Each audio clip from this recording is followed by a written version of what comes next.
का एक्शन कैसा रहा उस पर भी फोकस करेंगे। याद रखें, परसों 4,500 करोड़ की बिकवाली दिखी थी और कल फिर एक बार 4,900 करोड़ की बिकवाली दिखी। वहीं DIIs की बात करें तो 1,800 करोड़ की खरीदारी कल के ट्रेडिंग सेशन में फिर एक बार दिखी। इंडेक्स फ्यूचर्स में 1150 करोड़ की बिकवाली, इंडेक्स ऑप्शंस में 26,300 करोड़ की बिकवाली, स्टॉक फ्यूचर्स में 7,200 करोड़ की बिकवाली, वही स्टॉक ऑप्शंस में 2,400 करोड़ की बिकवाली कल के ट्रेडिंग सेशन में दिखी। लेकिन आज बाजार पर क्या रणनीति बनानी चाहिए, ये बताने के लिए अब हमारे साथ अंश स्टूडियो में मौजूद है। अंश, गुड मॉर्निंग। 2 दिन तेजी दिखी, उसके बाद कल फिर एक बार गिरावट दिखी। ग्लोबल बाजारों के सभी फैक्टर्स भी अब निकल चुके हैं। आज के लिए कौन से लेवल्स पर नजर रखनी चाहिए? बिल्कुल सही कहा, जो भी ट्रिगर्स थे वो निकल चुके हैं। वेडनेसडे का देखे तो जो यूएस इलेक्शन था उसका ओवर एक्साइटमेंट में बाजार ऊपर गया। बिल्कुल। कल के दिन देखे तो जो ओवर एक्साइटमेंट था वो करेक्ट हो गया, रियलिटी पे आ गया, वापस निफ्टी नीचे आ गया। अब जो एक मेन था फेड रेट का, वो भी एक्सपेक्टेड ही था 25 बेसिस पॉइंट, कोई नई बात नहीं थी उसमें कि कुछ ओवर द ऐसे आउट ऑफ द बॉक्स कुछ आ गया हो। तो मुझे नहीं लगता कि उसका भी कुछ असर बाजार पे पड़ सकता है। गिफ्ट निफ्टी भी फ्लैट है, पिछले सेशन में भी डाउ जोन्स भी ऑलमोस्ट फ्लैट था। तो यहाँ पर जो संकेत है जिससे ट्रिगर हो सकता है मार्केट, वो थोड़ा अर्निंग के बेसिस पे हो सकता है, क्योंकि निफ्टी के कुछ 9-10 अर्निंग्स बाकी है निफ्टी इंडेक्स के। तो इस बेसिस पे थोड़े से हमें शॉर्ट टर्म मूव्स देख सकते हैं आने वाले सेशंस में। अब रही बात अगर लेवल्स की, तो यहाँ पे निफ्टी का हम चार्ट ले आते हैं स्क्रीन पर। इसका जो स्पेशल चार्ट है वो ले आए आज ये स्क्रीन पर। तो यहाँ पे अगर आप चार्ट देखें तो निफ्टी एक दायरे में ट्रेड करता हुआ नजर आ रहा है। ऊपर की तरफ देखें तो 24,500, नीचे की तरफ 24,100 से 24,000 के आसपास, ये कुछ 400-500 पॉइंट का रेंज रहा है काफी स्ट्रांगली। तो इस रेंज में ही कंटिन्यू होता हुआ नजर आ सकता है। अगर यहाँ पे हम रेजिस्टेंस देखें तो सबसे पहले 24,400 का नजर आ सकता है, क्योंकि वहां पे थोड़ी सी कॉल राइटिंग हो रही है, तो ऑप्शन ट्रेडर्स वहां पे थोड़ा रेजिस्टेंस एक्सपेक्ट कर रहे हैं। उसके ऊपर गया तो 24,550 का, क्योंकि 24,500 का जो लेवल है उससे थोड़ा थोड़ा ऊपर बार बार मार्केट गया है, लेकिन फिर सेलिंग प्रेशर देखा है। तो ये जो 24,500 से लेके 550 का लेवल है, यहाँ पे एक हैवी सेलिंग प्रेशर एग्जिस्ट करता हुआ नजर आता है। तो अगर वहां जाता है तो वहां पे एक अच्छे शॉर्टिंग के ट्रेडिंग स्ट्रैटेजीज दिख सकते हैं। अब नीचे की तरफ देखें तो नीचे की तरफ पहला सपोर्ट सीधे 24,000 का नजर आता है, क्योंकि ये एक साइकोलॉजिकल लेवल भी है, वहां पे काफी ऑप्शंस भी ट्रेड होते हैं। तो यहाँ पे एक अच्छा बाउंस होता हुआ नजर आ सकता है अगर मार्केट यहाँ पे गया तो। ये अगर टूटता है तो नीचे सीधे फिर दूसरा 23,850 का लेवल नजर आ सकता है, क्योंकि कुछ 3-4 सेशंस पहले हमने देखा था एक फॉल्स ब्रेकडाउन आया था, बाजार पूरा नीचे गया था, लेकिन वहां से एक रिकवरी आई थी और वापस बाजार ऊपर गया। तो वो जो फॉल्स ब्रेकडाउन हुआ था उसका लो था ये 23,850 के पास का। तो वहां पे भी एक अच्छी बाइंग नजर आ सकती है। निफ्टी बैंक की बात करें तो यहाँ पे काफी इंटरेस्टिंग है, इसका भी चार्ट ले आते हैं जो स्पेशल वाला हमने बनाया है। अब इसका चार्ट अगर आप देखें तो निफ्टी बैंक कुछ 25 सेशन से 100 डीएमए के आसपास ही ट्रेड करता हुआ नजर आ रहा है। ऊपर की तरफ नीचे की तरफ देखें तो ज्यादा से ज्यादा 2.5% ऊपर या 2.5% नीचे ही गया है 100 डीएमए से। तो यहाँ पे बहुत ही एक स्ट्रॉन्ग कंसोलिडेशन बनता हुआ नजर आ रहा है। ये जो 100 डीएमए है वो एक मैग्नेटिक फोर्स जैसे काम कर रहा है। जैसे ही निफ्टी बैंक ऊपर जाता है ये नीचे खींच लेता है, नीचे जाता है तो नीचे से वापस ऊपर खींच लेता है। तो यहाँ पर भी एक रेंज ट्रेडिंग वाला आप स्ट्रैटेजी यूज कर सकते हैं।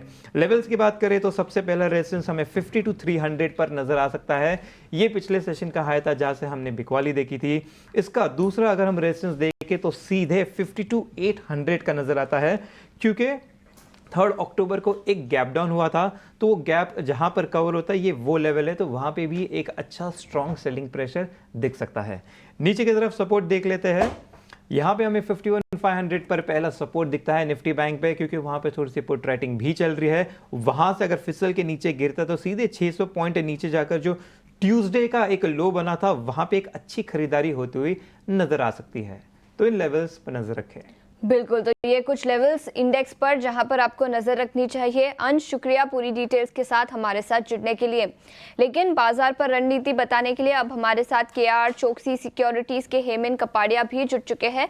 हेमेन, शुक्रिया समय निकालकर जुड़ने के लिए। बताएं इंडेक्स लेवल पर ट्रेडिंग के लिहाज से क्या रणनीति बनानी चाहिए? Very good morning, thank you for hanging on the show. जैसे अंश ने भी बताया 700 पॉइंट की रेंज है, 23,800 से लेकर 24,500। बायर्स न्यूट्रल है, लेकिन मैकेनिकल इंडिकेटर्स की सिचुएशन देखकर लग रहा है कि मार्केट ओवरसोल्ड है।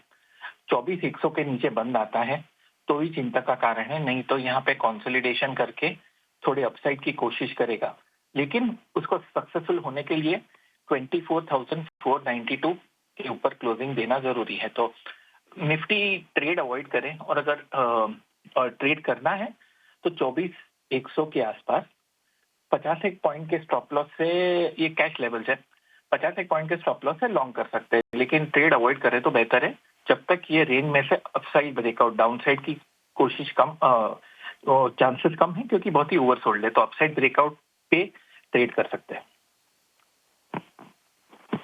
राय इंडेक्स लेवल पर, लेकिन हेमेन स्टॉक स्पेसिफिक आइडियाज आज के लिए कौन से होंगे? स्टॉक स्पेसिफिक पहला आइडिया जहाँ पे बाई कॉल रहेगा, इंट्राडे कॉल है अपोलो टायर्स।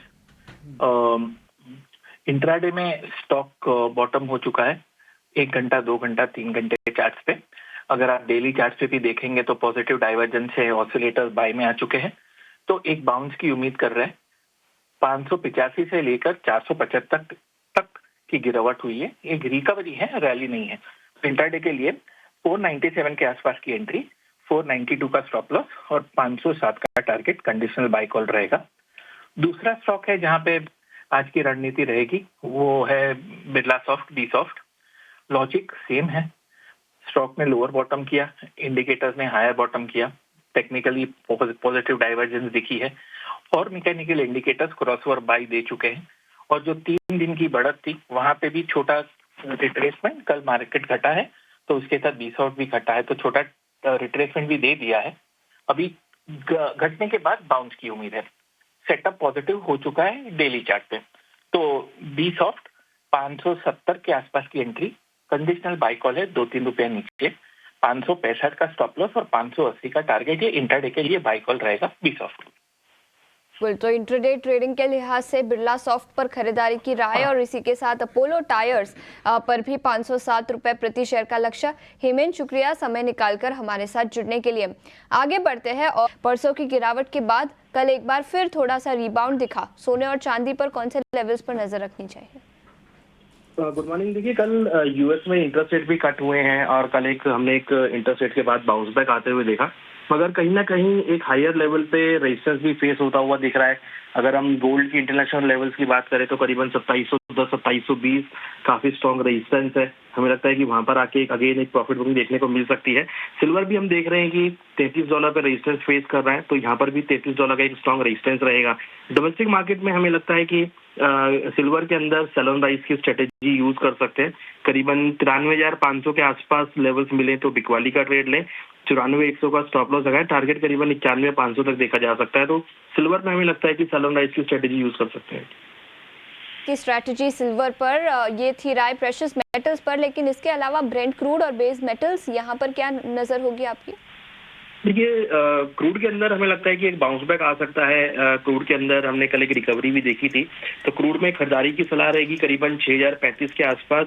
स्टॉप लॉस 5,970 का लगाए, टारगेट करीबन 6,150 तक देखा जा सकता है। क्रूड में हमें लगता है इंट्राडे के लिए खरीदारी का ट्रेड बना के चल सकते हैं, जबकि बेस मेटल में मार्केट एक रेंज में रहेगा। कॉपर की बात करें तो 830 से लेकर 860 तक के लेवल के बीच में मार्केट मूव कर सकता है। इस रेंज का ध्यान रख के ट्रेड बना सकते हैं। बिल्कुल, तो ये राय बेस मेटल्स और ब्रेंट क्रूड पर। शुक्रिया हमारे साथ अनुज आज सुबह जुड़ने के लिए। आगे बढ़ते हैं, नतीजों का सीजन